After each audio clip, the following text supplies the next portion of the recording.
সিলেটের মৌলভীবাজারের মণিপুরীদের হাতে বোনা তাঁতের কাপড় এখন দেশ ছাড়িয়ে বিদেশেও সমাদৃত। আর তাই মৌলভীবাজার জেলার বিভিন্ন জায়গায় গড়ে উঠেছে নতুন নতুন ব্যবসা প্রতিষ্ঠান।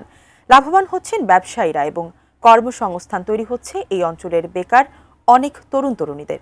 মৌলভীবাজার থেকে সৈয়দ মহসিন পারভেজের পাঠানো তথ্যচিত্রে লিমা সায়ন্তীর ডেস্ক রিপোর্ট।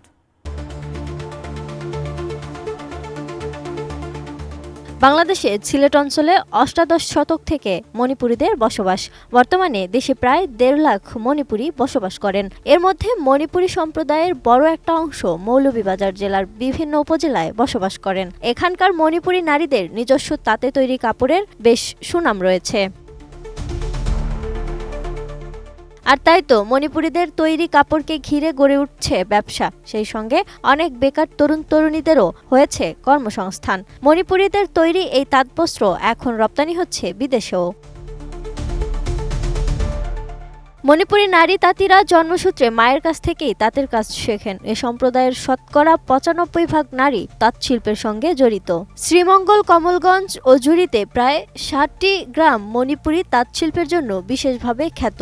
ব্যবসায়ীরা ও খুচরা ক্রেতারা সরাসরিও কাপড় কিনে থাকেন তাদের কাছ থেকে। মণিপুরি পাড়ার নাম শুনলাম অনেক, সেজন্য এখানে শাড়ি কিনতে আসলাম। শাড়িগুলো অনেকগুলো দেখলাম, অনেক সুন্দর সুন্দর শাড়ি আছে এখানে। আর এক একটা শাড়ির প্রাইস এক এক রকম। তা আমি আমার পছন্দ মতন একটা শাড়ি নিয়েছি। শাড়িটা অনেক সুন্দর। কাঠ ও পিভিসি ম্যাটেরিয়ালের সংমিশ্রণে তৈরি আধুনিক আরএফএল উডিডো, কাঠের চেয়েও কঠোর।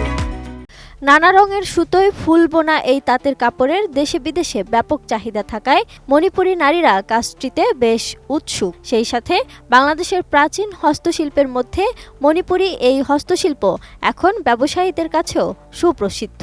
থ্রি-পিসের চাহিদা অনেক ভালো, কাস্টমারও খুব খুশি আমাদের মণিপুরি থ্রি-পিসের কালেকশনগুলো দেখে। ইয়াং মেয়েদের জন্য আছে, বয়স্ক মানুষের জন্য আছে। ইয়াং মেয়েদের চাহিদাটা একটু বেশি থাকে থ্রি-পিসের উপরে। আগের চেয়ে একটু প্রাইসগুলো এখন বাড়তি, কারণ সুতার দাম সুতার দাম বাড়ছে আমাদের, সেজন্য প্রাইসগুলো বেশি। যেহেতু সুতার দাম একটু কমলে আমরা চেষ্টা করতেছি মালপত্রের দাম কমানোর জন্য। বিষয়টি নিয়ে মণিপুরী যুবনেতা লিভা জানান, সরকারিভাবে তাদেরকে সবসময় সহযোগিতা করা হচ্ছে এবং আগামীতেও তাদেরকে সার্বিক সহযোগিতা করা হবে, যার ফলে আরও বেশি সম্ভাবনার হাতছানি দিচ্ছে মণিপুরী তাঁতবস্ত্র। সিলেটের ঐতিহ্যবাহী মণিপুরী শাড়িগুলো প্রত্যেকটা পর্যটকের একটা আলাদাভাবে চাহিদা। এই চাহিদার কারণে প্রত্যেক পর্যটকরা আসে। মণিপুরের যে শাড়িগুলো আছে বিভিন্ন কোয়ালিটির, বিভিন্ন প্রাইজের, নর্মালি, রেগুলার, তারপর হচ্ছে বেশি কাজের, এগুলো এসে প্রত্যেকটা এই পর্যটকরাই কিনে আর কি। Lima Sayanti, desk report, ATN news.